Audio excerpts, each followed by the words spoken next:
E eu quero dizer para você que tudo na nossa vida espiritual, ela depende dessa percepção. E ao mesmo tempo eu quero dizer para você que eu entendo muitas vezes a face humana da gente ter dificuldade de em todo momento ter essa percepção. Porque a gente vive uma vida comum, uma vida cheia de distrações, uma vida com muitos afazeres, cada dia mais. E às vezes, dependendo do nosso ritmo e do nosso fluxo, a gente simplesmente começa a encarar a nossa vida religiosa, a nossa vida espiritual também, como algo automático. Como algo sem muita perspectiva. E eu te convido hoje a olhar para dentro de si.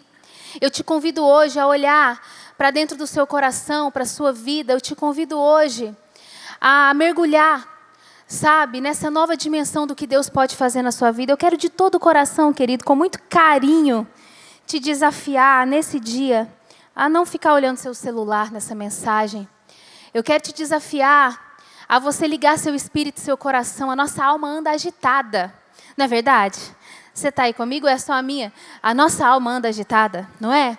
Mas eu quero te desafiar nesse dia, você conectar com o Senhor, você conectar com essa mensagem, porque eu creio que é uma mensagem que Deus vai usar na sua vida, no seu coração. Amém? E a mensagem que eu vou ministrar hoje, deixa eu só tirar uma coisinha aqui, gente, porque senão vai ficar apagando aqui meu iPad. Mas uma coisa que eu estou falando aqui, que tem muito a ver com o título dessa mensagem, que é os inimigos do despertamento, né? Eu falei aqui um pouquinho, eu iniciei aqui essa minha participação nesse culto falando sobre, né, uma disposição do nosso coração para viver algo diferente em Deus, né? Para viver algo verdadeiro em Deus, todos os dias, para que isso seja uma constante na nossa história. E o despertamento espiritual, ele é exatamente isso. Ele nos tira do nível de ritual, ele nos tira do nível de automatismo, ele nos tira do nível de religiosidade, ele nos tira do nível do comum e nos lança e nos coloca sobre a dimensão daquilo que o Espírito Santo quer fazer na nossa vida. Amém?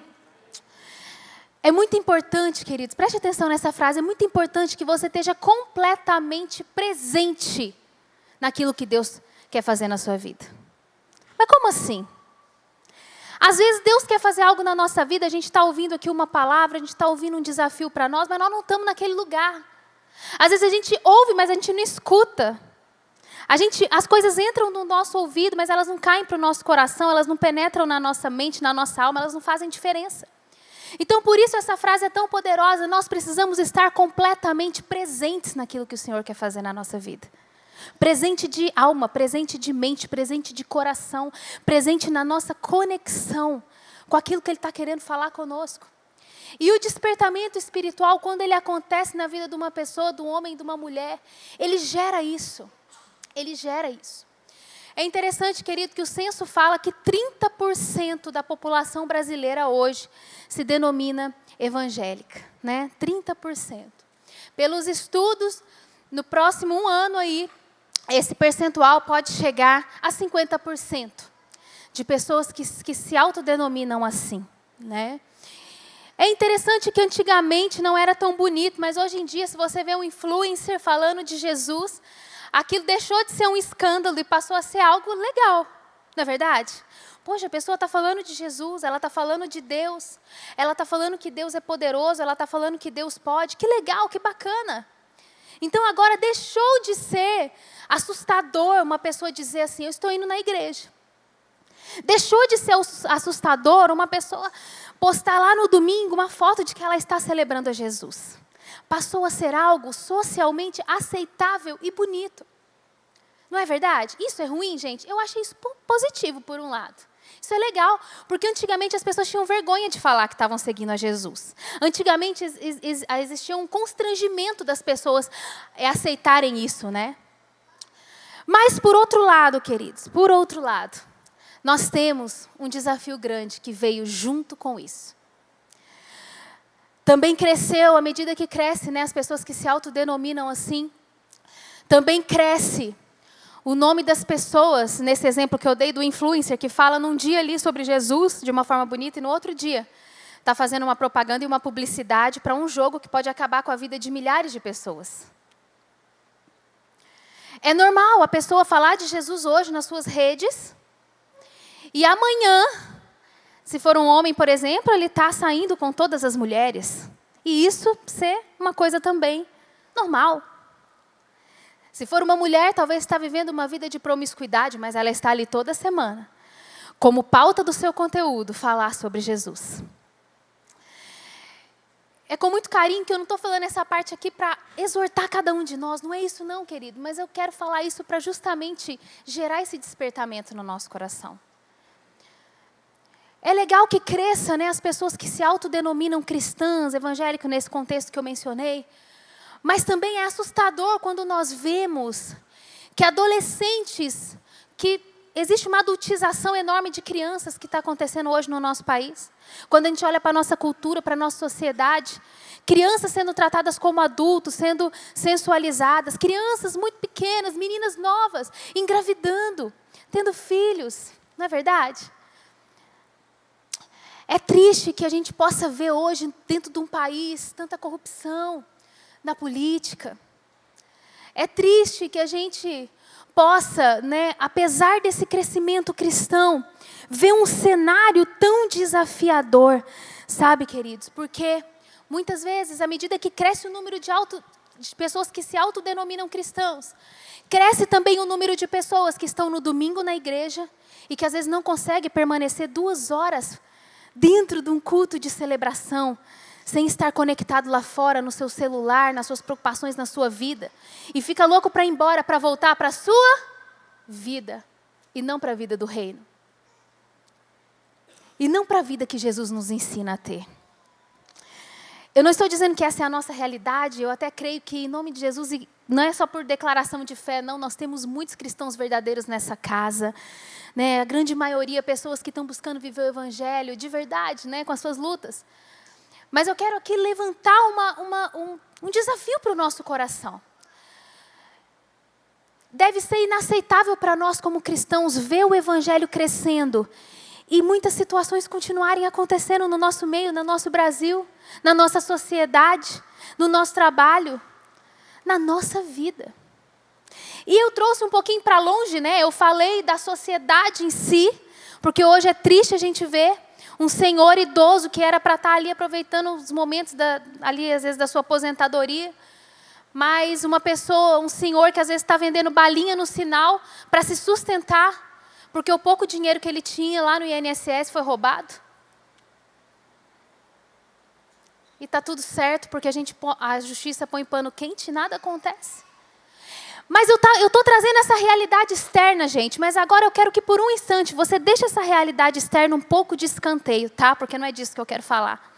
Eu só quis gerar realmente um cenário para que a gente possa entender que se a gente olhar para nós, o problema às vezes do mundo é que a gente olha para o contexto, a gente se posiciona contra as coisas que estão acontecendo, a gente fica irado, mas nesse dia eu quero que cada um de nós, que cada um de nós aqui olhemos para dentro de nós mesmos.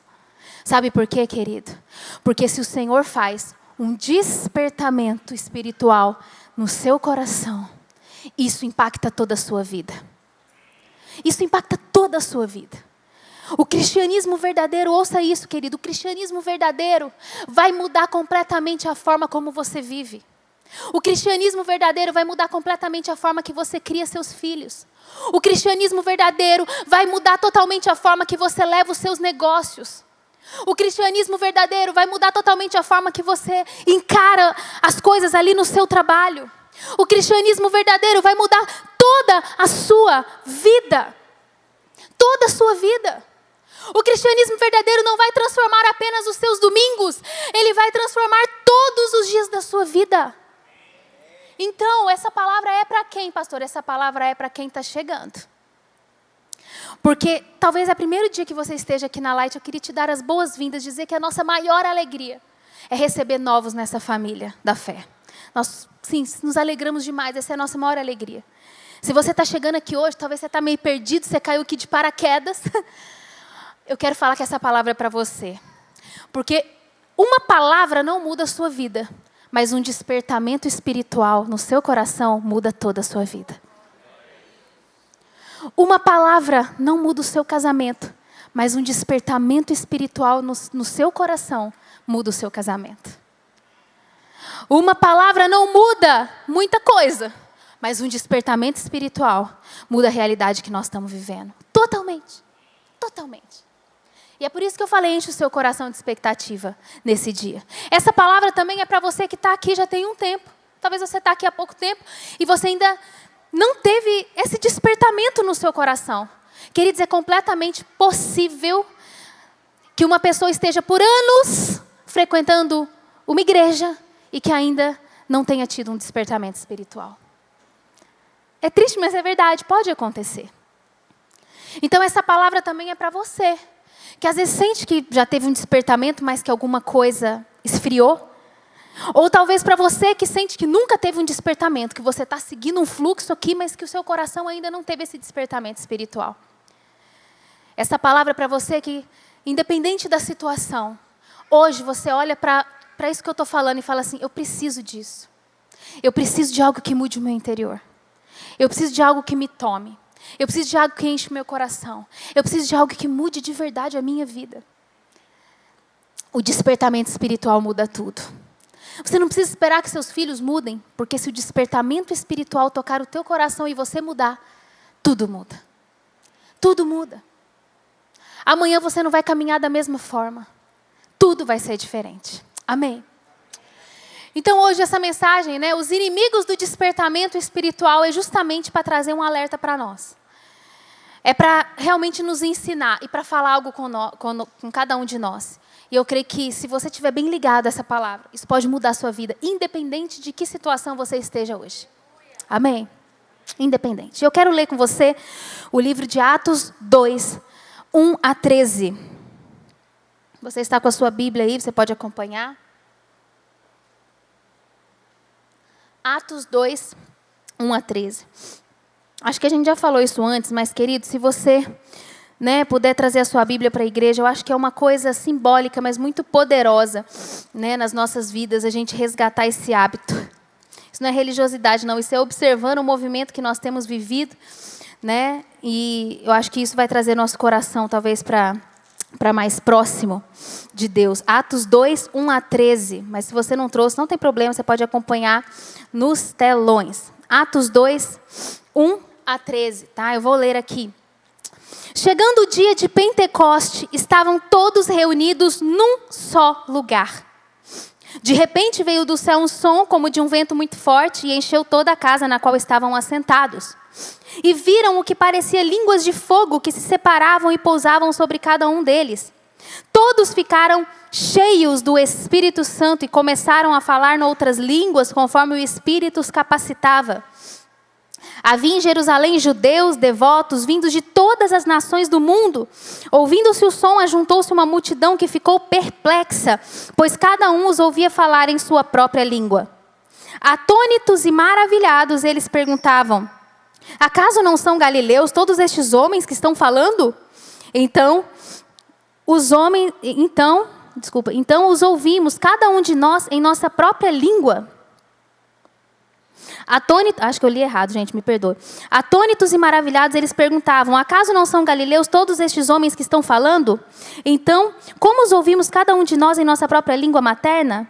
Partos, medos e elamitas, habitantes da Mesopotâmia, Judéia e Capadócia, do Ponto e da província da Ásia, Frígia e Panfilha, Egito e das partes da Líbia próximas a Cirene, visitantes vindos de Roma, tanto judeus como convertidos ao judaísmo, cretenses e árabes, nós os ouvimos declarar as maravilhas de Deus em nossa própria língua. Atônitos e perplexos, todos perguntavam uns aos outros: que significa isso? Alguns, todavia, zombavam deles e diziam: eles beberam vinho demais. Amém? Essa passagem, inclusive semana passada, o pastor Lucas trouxe uma mensagem no livro de Atos, E hoje, coincidentemente, veio essa palavra para que a gente pudesse talvez seguir um pouquinho no raciocínio daquilo que o Senhor fez ali na igreja primitiva.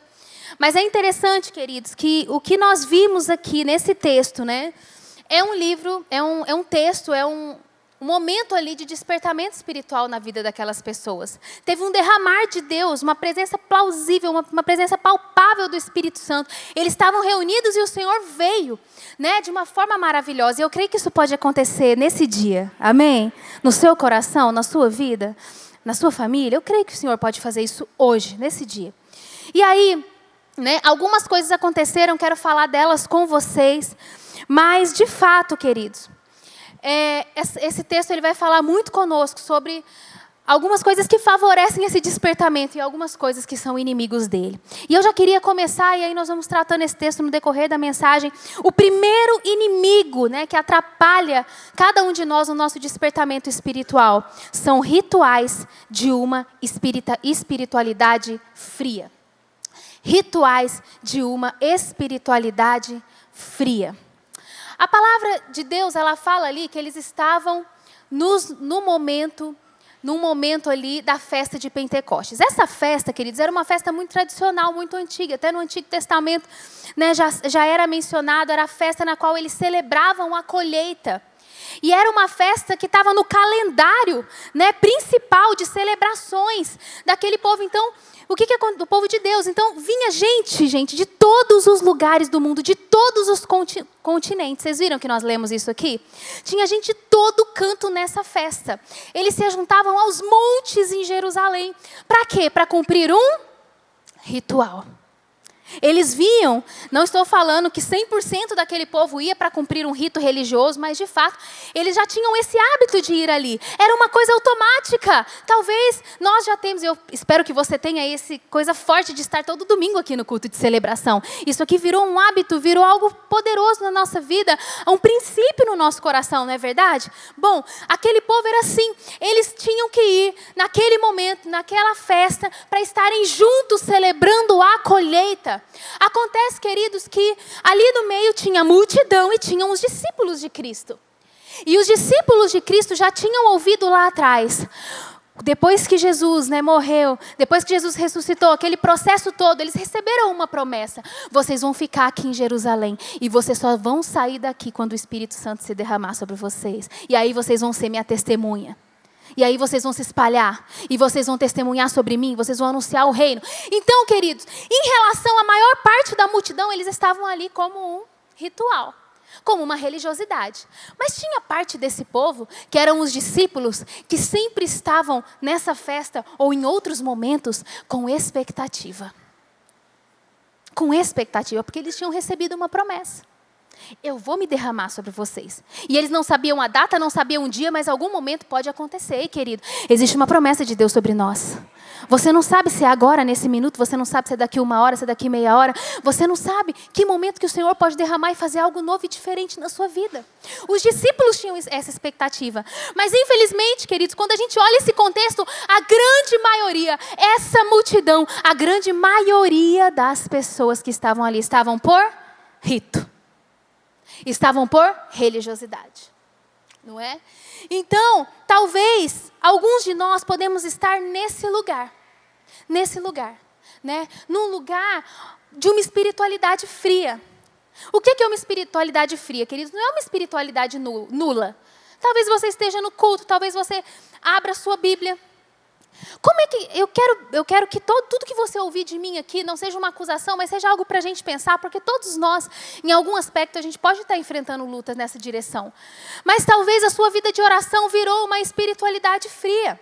Talvez, se a gente vê você ou alguns de nós orando e uma criança, não vai ter diferença. É uma oração antes ali da refeição, Senhor, abençoe esse alimento em nome de Jesus, amém. Você ora? Oro. A gente ora todo mundo junto lá em casa. Que hora?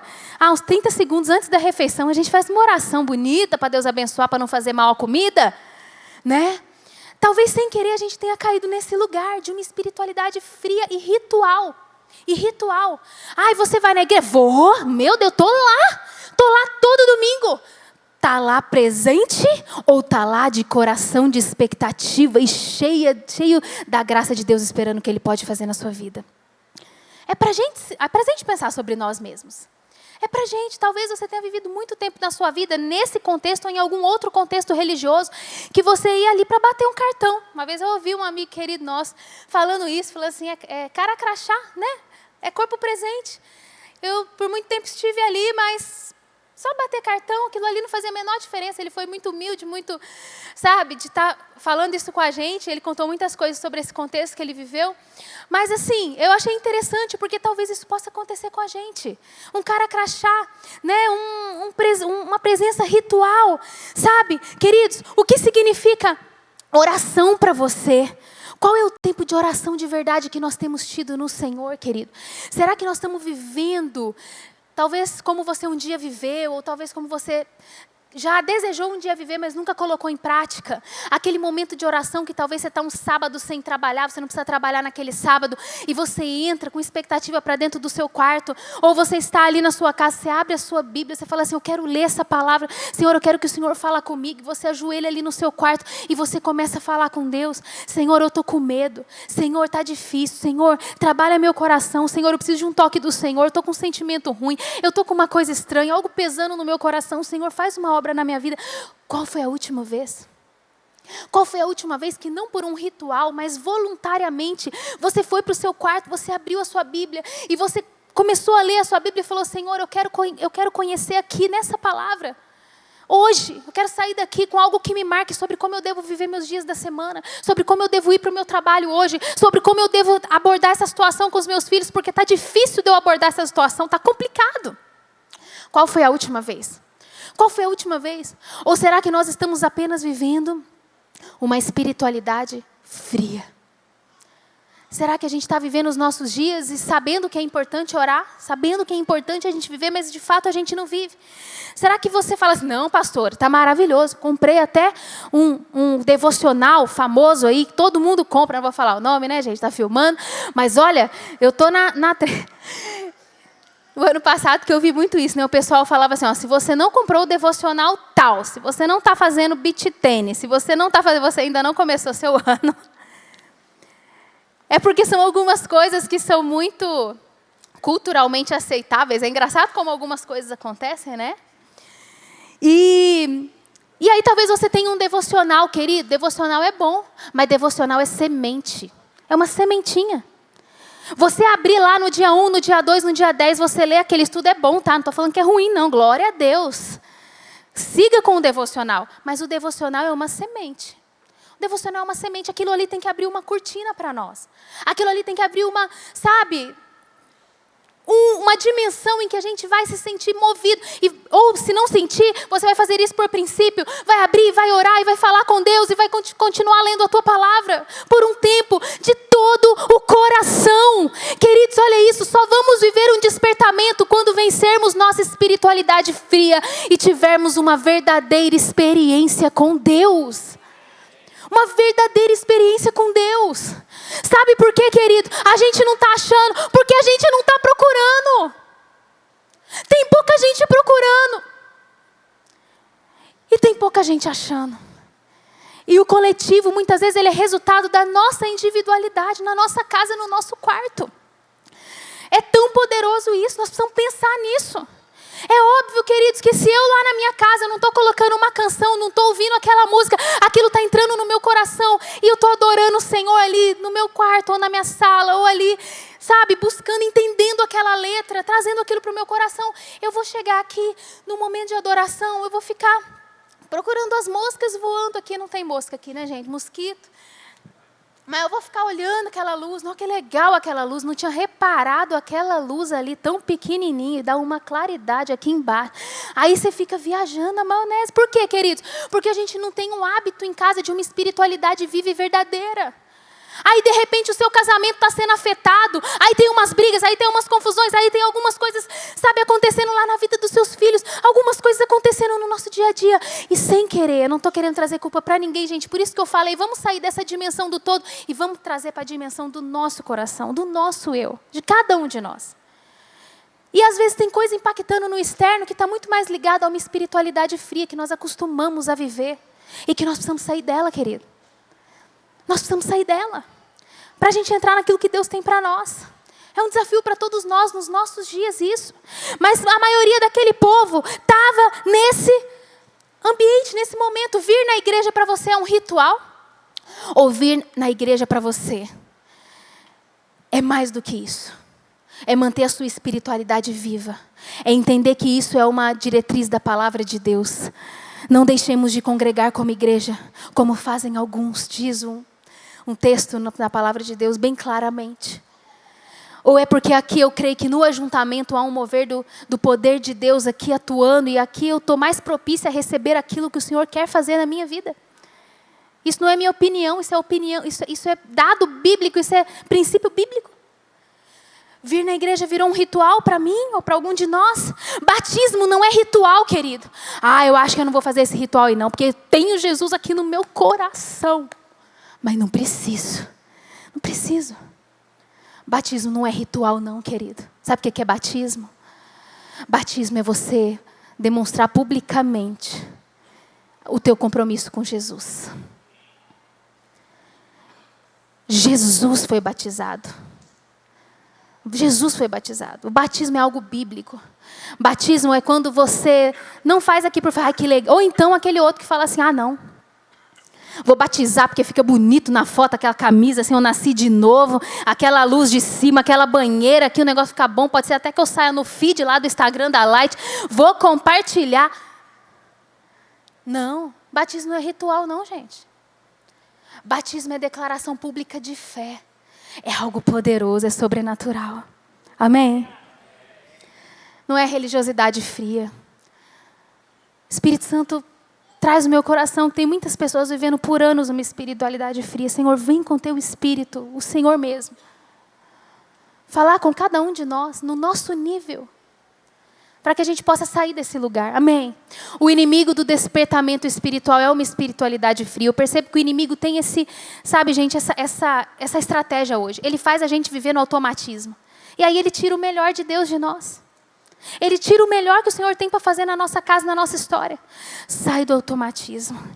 Sai, talvez o Senhor te deu uma experiência viva com Ele, você começou aos pouquinhos a esfriar. Sai do esfriamento, porque Deus tem algo para fazer na sua história. Deus tem mais. Deus tem mais. Deus tem mais. Amém? Sai desse lugar, vai mais profundo, mergulha. Então isso, querido, realmente impede.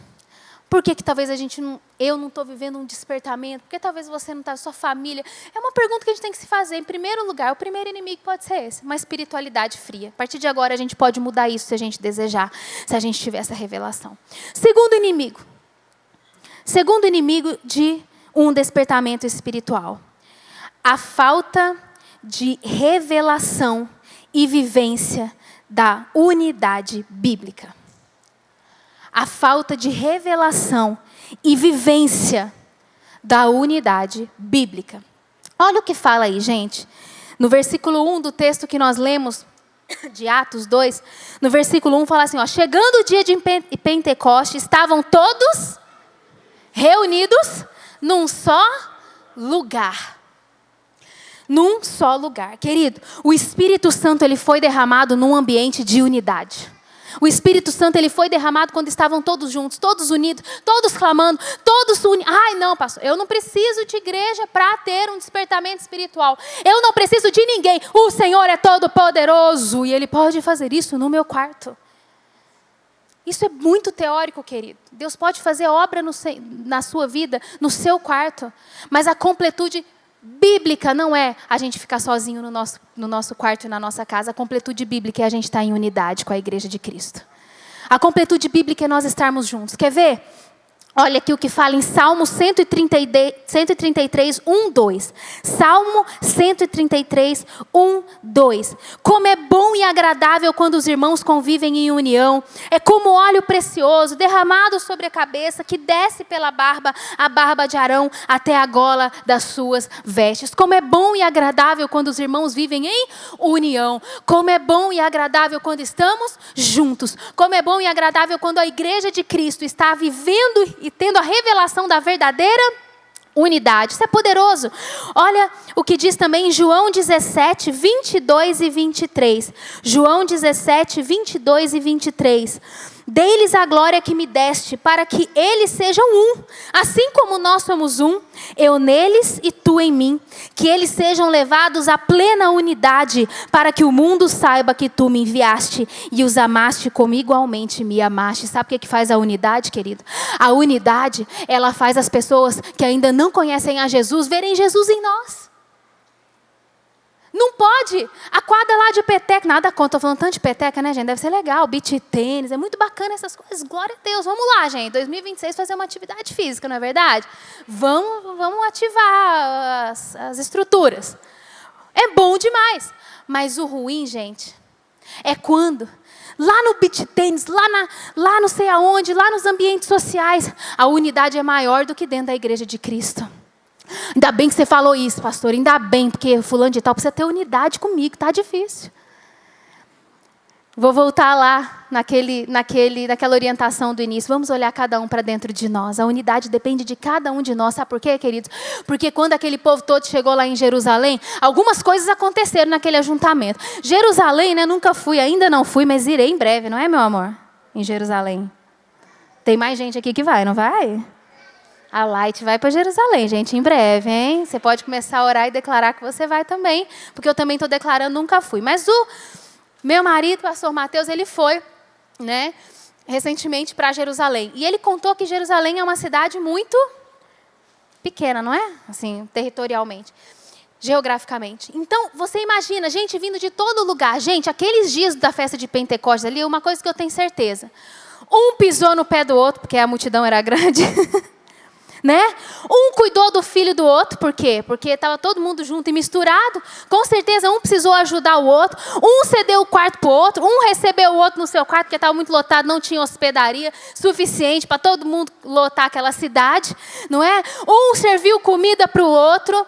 E tantas coisas aconteceram, porque na unidade muita coisa acontece, querido. Falei com o Mateus, né? O Senhor colocou uma palavra sobre unidade, sobre relacionamento no meu coração. Em breve o Senhor me lembrou disso. E eu quero trazer uma palavra aqui sobre isso, né? Que é tão poderoso. Mas a unidade é poderosa. A unidade não é opcional, queridos. Talvez você está seguindo um ritual, ou talvez você até pode estar fazendo de coração de estar aqui, mas um inimigo é quando a falta de revelação e vivência da unidade está atingindo a nossa vida. Se a gente vem na igreja, mas a gente não tem um amigo na igreja. Se a gente vem na igreja, mas a gente não relaciona com ninguém. Se a gente vem na igreja e eventualmente ainda eu não participo de uma célula, eu queria te desafiar.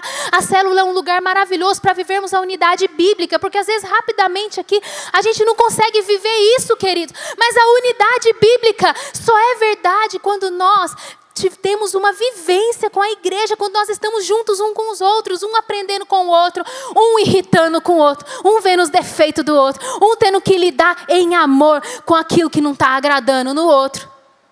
Não gostei dessa parte da unidade, é muito chato. É chato mesmo, gente, mas é o Senhor que nos ensinou a fazer isso. Né? A Bíblia fala, se a gente amar amar quem nos faz bem, amar os nossos amigos, que mérito tem nisso? A Bíblia fala, você tem que amar seus inimigos. É aquele que vos perseguem e tem que orar por eles. Sei nem porque que eu vim hoje nessa igreja, eu vi que eu tenho que amar meus inimigos, que eu tenho que orar quem me persegue. Querido, é palavra de Deus. É Bíblia. Aí você pensa, legal, vou obedecer ao Senhor. A gente acha que aquilo ali está mudando o nosso interior, aquilo ali está mudando a nossa alma, aquilo ali está nos transformando mais parecidos com Jesus, que sentou na mesa com o traidor e tratou ele como discípulo. Tratou ele como discípulo. E amor. Né? Então a unidade, ela transforma a gente. E espiritualmente, a unidade transforma a gente.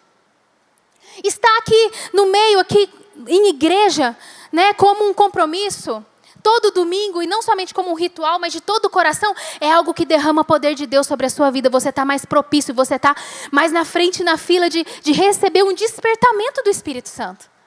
Que a gente está gerando mais oportunidades. Eu estou na célula, eu estou relacionando com os meus irmãos, eu estou chegando ali no comum. Queridos, a loucura para uma pessoa mais formatada, né, é estar numa célula. Porque a célula, querida, é um ambiente informal, de relacionamento, de edificação mútua. É na simplicidade o poder de Deus agindo e atuando, é no relacionamento, é no tete a tete. mas é o lugar onde a unidade também acontece de uma forma muito poderosa. E você viu aqui, o mundo vai saber que nós somos discípulos de Cristo quando nós vivermos a revelação da unidade. Eu estou aqui, talvez, querido, o Senhor vai te mover a servir em alguma área aqui na igreja, sabe por quê? Quem serve tem mais relacionamento. Acaba, consequentemente, tendo. Você conhece mais pessoas, você serve a Jesus, você vê o que Deus está fazendo. Querido, quando a gente está poderosamente em unidade, com a revelação disso, a gente vê os movimentos de Deus de uma forma mais poderosa. A gente vê os movimentos do que Deus está fazendo. Nós somos tratados por Deus de uma forma mais poderosa. Não tem jeito de eu ser tratada por Deus no meu caráter, se eu venho só aqui, vou embora e nunca mais. Cara, o meu cristianismo vai ser mais ou menos, gente. Vai ser, não tem jeito. Porque é na comunhão, é na unidade, é no relacionamento que o Senhor nos lixa, que o Senhor nos ensina, que o Senhor trata conosco, que o Senhor nos eleva espiritualmente e que o Senhor também gera despertamento espiritual. Amém? Então, esse é um inimigo. Se eu estou com falta de revelação e vivência da unidade bíblica, eu estou gerando uma brecha, né? Olha o que a palavra de Deus diz. Ceia, gente, ceia não é ritual, né? Ceia não é ritual, ceia é a memória, né, ali da morte, da ressurreição, do momento que Cristo viveu, fazer isso em memória de mim. É uma memória. É algo que tem que ser vivo no nosso coração. Mas olha o que a Bíblia fala. Né? Nós somos batizados, a partir do momento que nós somos batizados, nós passamos a ceiar aqui, daí a gente vai cear. A Bíblia fala assim, ó, quando você for pegar a ceia, se você estiver com desentendimento com seu irmão, você vai lá e resolve o desentendimento. E depois você pega a ceia. Meu Deus, será que Deus se importa mesmo com essa coisa de desavença? Será que Deus se importa mesmo com a unidade? É só a gente ler a Bíblia, para a gente entender o quanto o Filho de Deus passou todos os dias dele nessa terra, cheio de gente em volta. Cheio de gente em volta. Eu não sei como ele dava conta, gente. Entre nós, não sei como é que ele dava conta. Era gente complicada também. Não tem gente complicada só hoje, gente. Tinha gente complicada naquele tempo também. E Jesus vivia cercado de gente, porque ele sabia o valor da unidade. Amém, queridos? Então, essa pode ser uma brecha na vida de alguns. A unidade não está sendo vivida, tá? A unidade não está sendo valorizada. Esses momentos de unidade. Agora, em breve, queridos, né, nós temos daqui a poucos dias, nós temos uma conferência, né, no período ali gente, como que fala? Feriado ali de carnaval, né? Nós temos uma conferência anual da Light. É uma conferência de unidade, você sabia? Esse é o objetivo. O Senhor derrama sobre nós algo para que a gente, como igreja, né, gerando essa expectativa, não como um ritual, mas como algo poderoso, a gente gera essa expectativa e o Senhor derrama na nossa vida como unidade. Queria te convidar e estar presente com a gente. Já falei, vou repetir. Essa conferência é a conferência para a família. Nós vamos ter kids, os horários são reduzidos, não é o dia inteiro aqui na conferência, são poucas sessões, é leve, você vai poder descansar, almoçar na casa do outro, ir para o clube, nadar na piscina e vir aqui ser abençoado por Deus também. Gostou dessa novidade? Tem gente que fala assim, não vou nesse negócio de conferência para jovem, vou ficar o dia inteiro, meu feriado inteiro, sentado nessa cadeira. Não, você não vai ficar. É uma conferência para todos, para jovens, para família, para os seus filhos. É um momento de unidade e ajuntamento que nós vamos viver aqui logo em breve, né? Nessa conferência poderosa, coisas ainda maiores. É algo de unidade, não é uma bobeira. Então, a falta de revelação e vivência da unidade bíblica é um inimigo do despertamento. Terceira coisa, que pode ser um inimigo, né? Um inimigo para o nosso despertamento espiritual. Falta de tempo para as coisas espirituais. Falta de tempo para as coisas espirituais. Sabe por quê, gente? Hoje em dia, todo mundo tem tempo. Ó. A gente vive muita coisa, a gente faz curso, a gente busca novos ganhos. Não é verdade? A gente busca jeito de ganhar mais dinheiro. A gente fica no celular, a gente fica no Instagram. Você sabia que os brasileiros, pesquisa, tá, gente? É o povo que mais fica no Instagram no mundo. No mundo. No Instagram. Diz o pastor Mateus que na rede social é o Japão, mas que no Instagram eu vi uma pesquisa que é o brasileiro. Mas enfim, o Instagram veio para mostrar que não é falta de tempo, né, gente? Para Deus. Porque a gente fica tanto tempo ali. Tem uma ferramenta que você vê o tempo que você ficou por dia. Assustador. Você já viu esse negócio? É punk. Né? Então, a gente fica no celular. As famílias inteiras, queridos, às vezes vão num restaurante, cada um pega o seu celular e fica mexendo no seu celular no restaurante. Você já viu isso? É isso, nós estamos sem tempo, mas nós estamos conectados demais. Então, nós estamos numa aceleração grande. Ei, o que a palavra de Deus diz? A palavra de Deus diz que todos eles vieram para aquela festa. Todos eles deixaram, inclinaram o coração de alguma forma, mesmo sendo um ritual, eles estavam lá. E os discípulos, então, gente, que tinham que se sustentar, que tinham que trabalhar, que tinham que fazer um monte de coisa, mas que estavam lá em Jerusalém esperando algo acontecer por muito mais tempo que aquelas pessoas que tinham acabado de chegar na festa de Pentecostes. Eles estavam ali com a expectativa de que algo fosse feito. Eles entregaram tempo também, eles entregaram a sua vida. Eles ficaram ali, eles não saíram com a promessa do Senhor de receber algo do céu. Então a falta de tempo para as coisas espirituais é uma coisa que nós precisamos resolver na nossa vida, gente. É uma coisa, é um princípio. Esse ano de 2026 eu pensei assim, eu pensei e coloquei em prática. Eu falei assim, eu não vou viver um ano sem disciplina. Porque tem gente que acha que disciplina é coisa do homem. Mas disciplina é coisa de Deus, gente. Deus, ele não age na desordem. Deus, ele age na ordem. Né? Quando Jesus foi multiplicar os pães e os peixes, ele falou, se reúnam em grupos. Não foi assim? Jesus, arruma as rodinhas aí, de X pessoas cada uma, vamos organizar. Primeiro é isso, depois é aquilo. Em toda a palavra de Deus a gente vê que Deus é um Deus de ordem. Sabe, querido? Se meia hora do nosso sono vale mais para nós do que meia hora na presença de Deus, indiretamente nós estamos comunicando que o sono é mais prazeroso e mais satisfatório do que 30 minutos com Deus. Do que 30 minutos. Isso é um confronto para todos nós. Todos nós. Ai, mas eu já acordo no meu atropelo, querido. Não tem essa. Nós precisamos definir prioridades na nossa vida. Precisamos definir dormir mais cedo, sair do celular, dormir mais cedo, acordar mais cedo, pegar a nossa Bíblia, fazer o nosso momento de oração. Tem que ser um compromisso e traz resultado para a nossa vida. Traz resultado para a nossa vida. E eu entrei, porque, gente, eu sempre fui uma pessoa mais voltada para a disciplina, mas nos últimos anos, acho que com essa questão da vinda do Davi também, deu uma embaralhada na minha vida, uma confusão. Eu falei, misericórdia, gente, ou eu tomo uma atitude, né? Ou não dá. Queridos, eu virei dia 1º. Tem coisa que eu não deixei passar no dia 1º.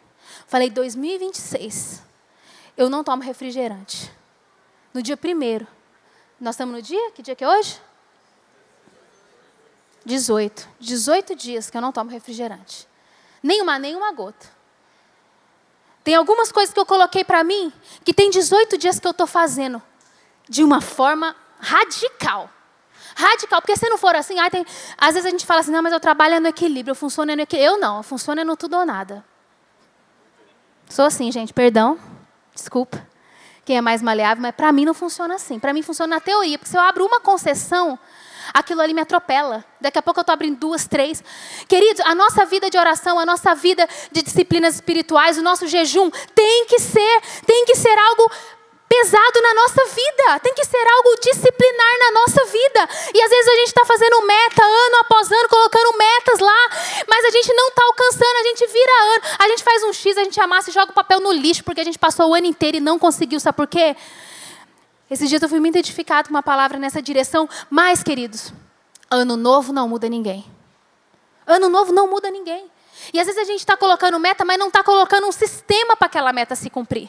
Então eu quero ter uma vida de oração. Não é assim. Todos os dias eu vou acordar meia hora mais cedo para ter meu tempo de oração. Eu quero fazer mais jejum esse ano. Não é assim. A partir de 1º de janeiro, a partir de agora você pode fazer esse propósito a partir da próxima semana. Toda quarta-feira eu não vou almoçar. Toda quarta-feira eu não vou tomar café da manhã. É assim que você faz se cumprir algo na sua vida. Não é?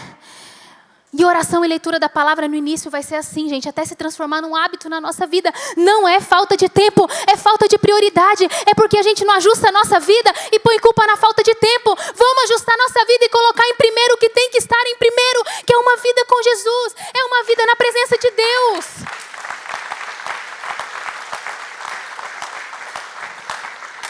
Esse ano vai ser diferente, pastor. Eu vou ganhar alguém para Jesus. Coloca lá, ganhar uma pessoa para Jesus. Não! Qual que é o sistema para isso se cumprir? Uma vez por semana eu vou na célula. Toda célula eu vou fazer um convite. Quero ver se eu não ganhar uma pessoa para Jesus esse ano. Toda célula eu vou fazer um convite. Às vezes a gente pode contar nos dedos, né, gente? Quando a gente faz um convite. Mas a gente quer mesmo ganhar alguém para Jesus? Vamos colocar um sistema, algo que nos ajude a cumprir aquilo que nós tanto queremos, tanto desejamos. Tanto desejamos. Amém, gente? São hábitos. Ai, mas eu sou assim, pastor. Eu nasci indisciplinado. Tem que me aceitar. É desse jeito. Não é? Não pode ser assim, gente. Não pode, ninguém nasceu assim. Não, a gente é o que o Senhor tem para nós sermos. E para a gente chegar onde Deus tem, nós precisamos mudar. Né?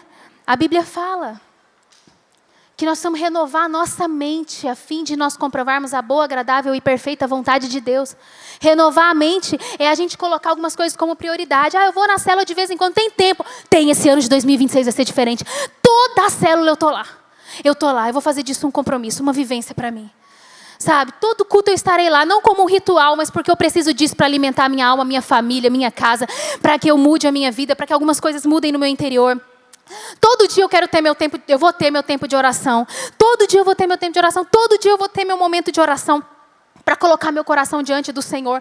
Não pode, gente, a falta de tempo não pode ser um inimigo para o nosso despertamento espiritual. A partir de hoje, amém? Todos nós, não é uma... Ai, mas é porque todo mundo é ocupado. Mas eu é diferente, pastor. Não, tá todo mundo assim, gente. Lá no meu condomínio a gente não consegue marcar reunião de condomínio, porque ninguém tem dia. Cada dia um está fazendo uma coisa. Tá todo mundo cheio de coisa para fazer. Ou a gente para e faz o que é prioridade para nós e para Deus, ou nós vamos nos afogar nesse mar de ativismo, de um monte de coisa, sem o Espírito Santo de Deus estar vivo na nossa vida e no nosso coração e na nossa família. Amém? Nós não podemos perder esse despertamento. Então a falta de tempo, né? Falta de tempo para as coisas espirituais é um inimigo. O quarto inimigo que eu quero falar. Quarto inimigo. A resistência ao mover de Deus. A resistência ao mover de Deus. A resistência ao mover de Deus. A palavra de Deus falou, queridos, que de repente, no texto que nós lemos no início, veio do céu um som como um vento muito forte e encheu toda a casa no qual estavam assentados. Fala comigo, de repente. De repente. De repente. É o de repente de Deus. Aquele homem estava um tempão tentando ser curado, mas quando as águas se agitavam, né, ele não conseguia chegar porque ele era paraplégico, ele não conseguia chegar. Mas de repente, Jesus entrou naquela história e mudou aquela vida e ele foi curado. De repente. De repente tudo muda na sua casa. De repente tudo muda no seu coração. De repente o Senhor te dá uma resposta que você precisava para não viver essa vida louca que você está vivendo. De repente o Senhor coloca algo no nosso coração para desvendar um nó violento que nós não conseguimos sair dessa situação que nós estamos. De repente. De repente. Mas no final do texto que nós lemos, no versículo 13, fala assim: alguns, todavia, zombavam deles e diziam: eles beberam vinho demais. O Espírito Santo se derramando. Cada um ouvindo a língua do outro. Eles começaram a falar em língua e todo mundo estava se entendendo. Tinha gente de um lado do mundo, gente do outro. Eles começaram a entender. O mover de Deus, eles ficaram cheios do Espírito. Era algo que era um fato, alguma coisa estava acontecendo ali no momento. Mas tinha gente assim, ó. Não é assim que Deus se move. Não é assim que Deus faz. Não precisa ser desse jeito. Sabe, queridos, a resistência ao mover de Deus é uma resistência ao de repente do céu. Às vezes a gente fala assim: ah, pastor, mas é que eu fui criado assim. Fui criado assim, sabe? Eu tive dificuldade. Tenho dificuldade de lidar com algumas coisas. Né? Para mim, eu sou cartesiano. As coisas são assim, é preto no branco. É preto no branco, comigo é assim. Quem gostou, que fique feliz. Quem não gostou, sai fora. Tchau. Já viu gente assim? Por que você ficou sério? Você é assim? Não? Resistência ao mover de Deus. E às vezes eu falo: não, pastor, sabe o que é? Deixa eu te explicar. Vou explicar. Minha família é assim. A gente é todo mundo cartesiano, assim, ó, 1 mais 1 é sempre 2, 2 mais 2 é sempre 4. É tudo assim, pastor, é desse jeito, ó, nasci assim. Pastor, valeu pela palavra, ó, toca aí. Mas para mim não vai dar essa parte. Ou então, sabe o que é, pastor? Eu fui criado na presbiteriana. Sabe? Eu não gosto disso. Ou então, pastora, eu fui criado na batista, porque meu perfil é assim. Não, pastor, eu fui criado na roda de avivamento da Assembleia. É porque eu acho que Deus só age rodopiando. Né? Não, pastora, deixa eu te falar uma coisa, que eu fui criado na igreja católica. Para Deus, não importa como você foi criado, mas importa o que Ele quer fazer na sua vida hoje. Sabe, resistências, cartesianismo demais, a vida muito encaixada, que eles não combina com aquilo que Deus quer fazer na nossa vida. Tem muitos de nós que temos que abrir mão de algumas coisas que a gente viveu. Ah, pastora, mas que eu fui muito machucado. Fui muito machucado. Sou marcado por isso, querido. Você vai pisar em cima disso hoje. E não vai impedir que nada disso impeça você de viver o que Deus tem para a sua vida. Ficou lá atrás. Eu vou me encher do Espírito Santo. Eu fui machucado, coisas difíceis aconteceram comigo, mas agora é o Espírito Santo da minha vida. Eu vou viver um despertamento espiritual. Eu não vou me importar com o que fazem comigo, porque, de fato, eu estou no Senhor. Eu vou olhar para a palavra de Deus, eu vou olhar para as promessas do Senhor. Não tem jeito, gente, resistência ao mover de Deus. O Espírito Santo, Ele quer saber não qual foi a sua origem, mas se você está disposto a se apegar ao que Ele tem para hoje. O que Ele tem para hoje. Pega esse barro. Vou pegar, Jesus. Vou cuspir nesse barro. Vou passar no olho do cego para ele ser curado. Qualquer pessoa cartesiana acharia uma falta de respeito de Jesus. Jesus não age da forma que a gente pensou que Ele agiria, gente. Gente, pensa... Olha, eu estava falando ontem com alguém, acho que foi ontem. Essa semana, como que eu sou uma pessoa... Vou confessar meus pecados, tá bom, gente? Como eu sou uma pessoa, às vezes, que quero controlar situações. Né? E o Senhor tem feito coisas na minha vida para sair disso. Eu falei, Senhor... Eu vou aprender, para não precisar fazer de novo. Porque, queridos, a gente não controla nada, é o Espírito Santo de Deus que controla a nossa vida. Ele está na liderança do universo. A gente quer controlar as coisas, nós vamos nos frustrar, porque as coisas não estão no nosso controle. Vai chegar uma hora que nós vamos ver isso, que vai sair do nosso controle algumas coisas. E é difícil viver esses momentos. Sabe, é difícil viver esses momentos. E para mim é muito difícil também. Mas cada dia que passa, gente, eu entendo que o Senhor vai agir da forma dele. Tem umas coisas que Deus está fazendo que eu falo assim, qual é o objetivo disso, Senhor? O que o Senhor está querendo gerar? Queridos, mas é nosso Pai do céu, é Jesus, que tem a caneta na mão, é Ele que escreve a nossa história. Ele sabe o que Ele está querendo gerar no nosso coração e na nossa vida. É Ele que sabe exatamente o que Ele faz para gerar algumas coisas na sua história. Mas nós precisamos nos desprender de algumas coisas que nós vivemos lá atrás, para a gente dar um passo. Quantas vezes, olha que interessante isso, né? Quantas vezes, o que você faz hoje, o que você tem feito, que foge das suas características, que foge da sua normalidade, que foge da sua forma de ver as coisas, né? E você fala assim, estou com medo, mas eu vou com medo mesmo, porque o Senhor está me direcionando. Essa é uma característica, querido. Está totalmente fora da minha zona de conforto, mas Deus está falando, é para lá que eu vou. É isso que eu vou fazer.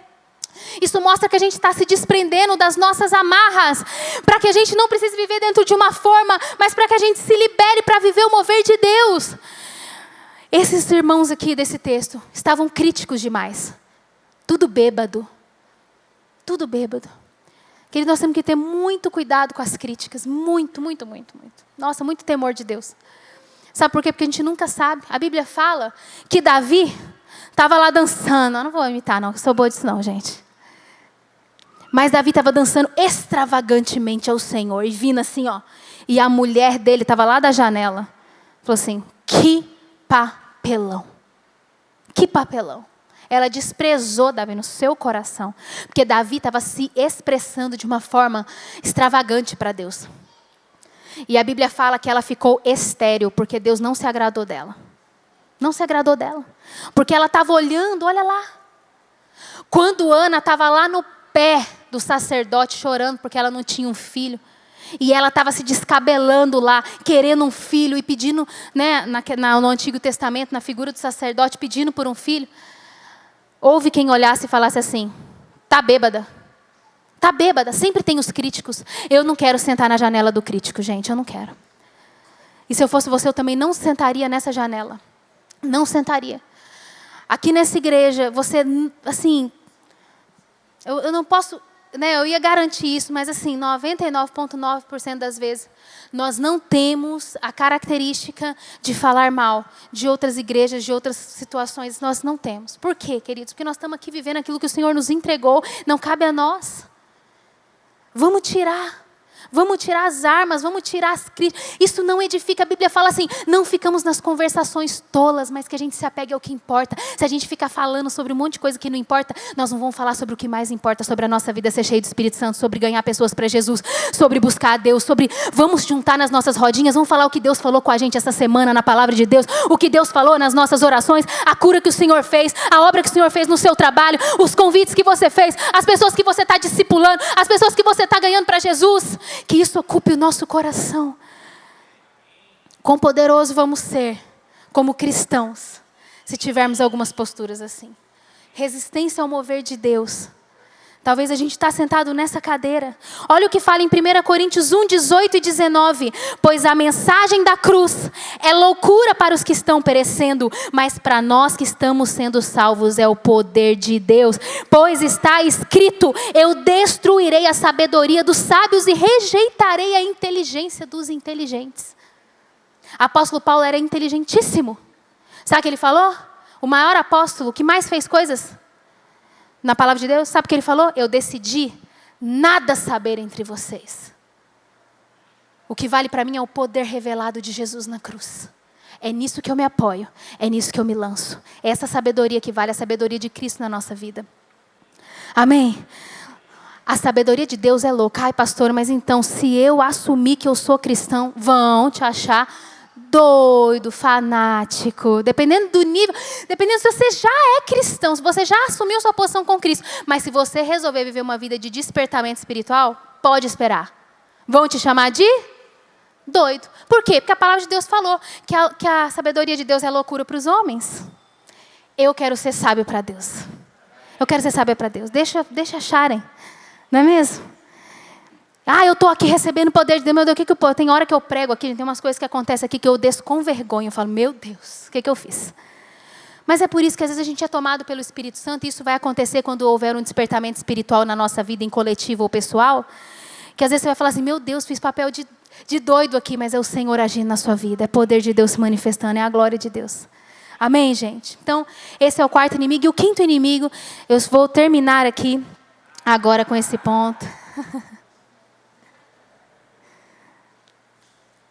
Quinto ponto, quinto inimigo. A falta de disposição de anunciar Jesus aos outros é o quinto inimigo do despertamento espiritual.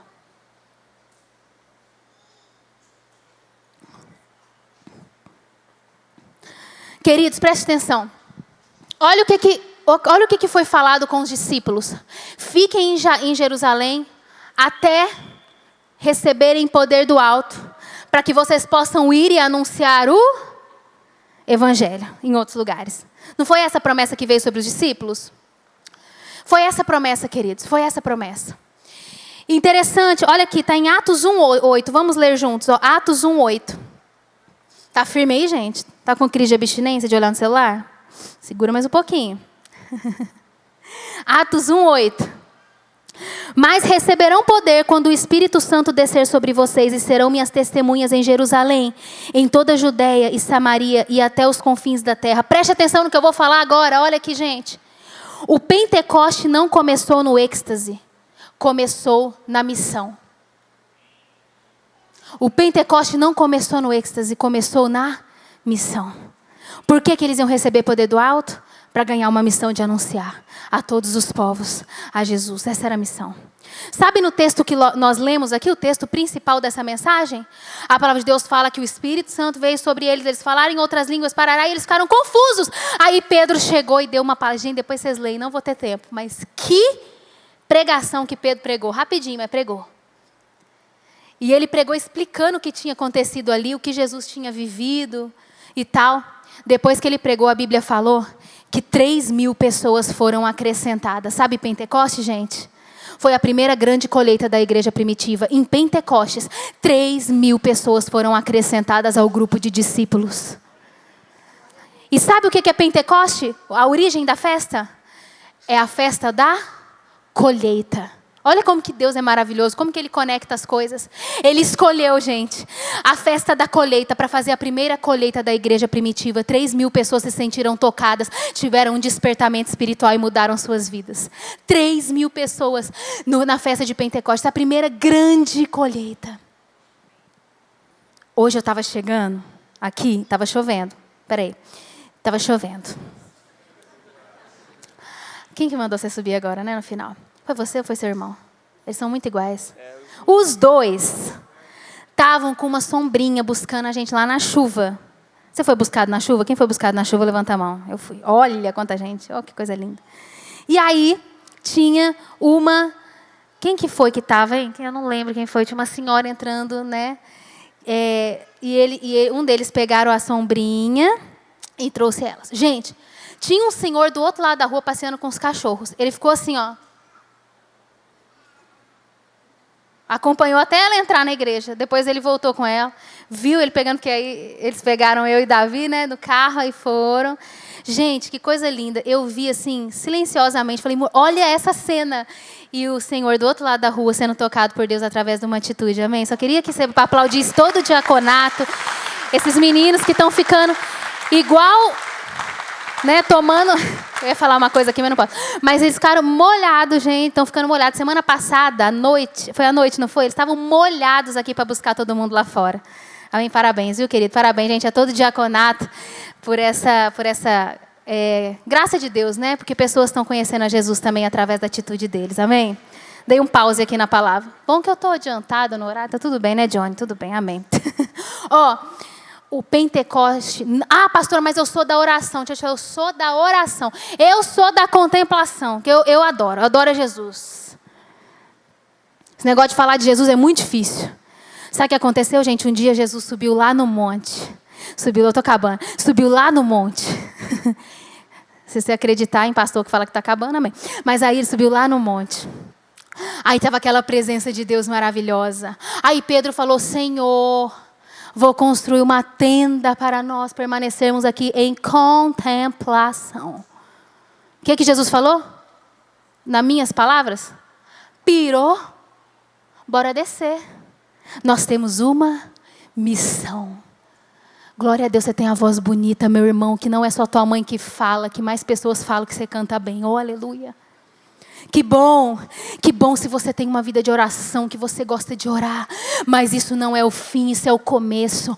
Encham-se do Espírito Santo para então você anunciar a toda a criatura. Que as pessoas vejam em nós o Espírito Santo e que nós possamos ir anunciar. Se nós estamos sem disposição de falar, de anunciar Jesus, isso é um obstáculo, querido, para o nosso despertamento espiritual. Porque prioridade na nossa vida é anunciar Jesus.